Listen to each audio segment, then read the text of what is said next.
പുറത്താക്കപ്പെട്ട പ്രധാനമന്ത്രി Sheikh ഹസീനയുടെ visa America ഇപ്പോൾ റദ്ദാക്കിയിരിക്കുകയാണ്. US ഉൾപ്പെടെയുള്ള പാശ്ചാത്യ രാജ്യങ്ങൾ അവരെ അധികാരത്തിൽ നിന്ന് പുറത്താക്കാൻ ശ്രമിച്ചുവെന്ന റിപ്പോർട്ടുകൾക്കിടയിലാണ് ഇപ്പോൾ ഈ സംഭവ വികാസവും നടന്നിരിക്കുന്നത്. ബംഗ്ലാദേശിലെ ഈ അക്രമാസക്തമായ പ്രതിഷേധത്തെ തുടർന്ന് രാജിവെച്ച് ഇന്ത്യയിലേക്ക് പലായനം ചെയ്ത ഹസീന ഇപ്പോൾ ഗാസിയാബാദിലെ ഹിൻഡൻ എയർബേസിലാണ്. യൂറോപ്യൻ രാജ്യങ്ങളിൽ അഭയം തേടാനുള്ള സാധ്യതകൾ അവർ അന്വേഷിക്കുമ്പോൾ UK അവർക്ക് അഭയം നൽകാൻ തയ്യാറല്ലെന്ന റിപ്പോർട്ടുകളാണ് ഇപ്പോൾ പുറത്തുവരുന്നത്. ബംഗ്ലാദേശിലെ ഈ ആക്രമണം ഏകദേശം 440-ലധികം മരണങ്ങൾക്കാണ് കാരണമായത്. രാജിവെച്ച് മണിക്കൂറുകൾക്ക് ശേഷം തന്നെ ഹസീനയുടെ വസതി പ്രതിഷേധക്കാർ അടിച്ചു തകർത്തു. ഇത് വ്യാപകമായ നശീകരണത്തിന് കാരണമായി. തിങ്കളാഴ്ച ഇന്ത്യയിലെത്തിയ ഹസീനയെ ദേശീയ സുരക്ഷാ ഉപദേഷ്ടാവ് അജിത് ഡോവലും മുതിർന്ന സൈനിക ഉദ്യോഗസ്ഥരും സന്ദർശിക്കുകയും പൂർണ്ണ സുരക്ഷ ഉറപ്പു നൽകുകയും ചെയ്തു. ഇന്ത്യൻ വ്യോമസേന അവരുടെ വിമാനം സൂക്ഷ്മമായി തന്നെ നിരീക്ഷിച്ചു. സുരക്ഷിതമായ യാത്ര ഉറപ്പാക്കാൻ റാഫേൽ യുദ്ധവിമാനങ്ങളാണ് ഇന്ത്യ വിന്യസിച്ചത്.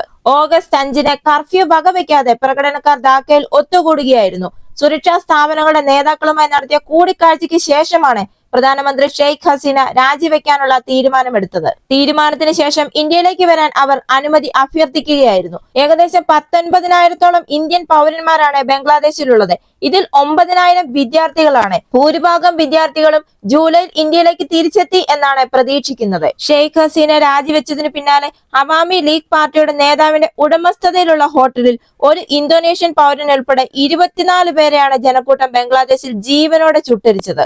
അയൽ രാജ്യമായ ബംഗ്ലാദേശിലെ പ്രതിസന്ധിയുടെ പശ്ചാത്തലത്തിൽ കൊൽക്കത്തയിലെ ബംഗ്ലാദേശ് ഡെപ്യൂട്ടി ഹൈക്കമ്മീഷനിലെ സുരക്ഷാ ക്രമീകരണങ്ങൾ ഇന്ത്യ ശക്തമാക്കിയിരിക്കുകയാണ്. ഡെപ്യൂട്ടി ഹൈക്കമ്മീഷന് മുന്നിലെ പോലീസുകാരുടെ എണ്ണം വർദ്ധിപ്പിക്കുന്നതിന് പുറമെ അതിനടുത്തുള്ള റോഡുകളിലും പാതകളിലും വിന്യാസം വർദ്ധിപ്പിച്ചതായി പോലീസ് വൃത്തങ്ങൾ അറിയിച്ചിരിക്കുകയാണ്.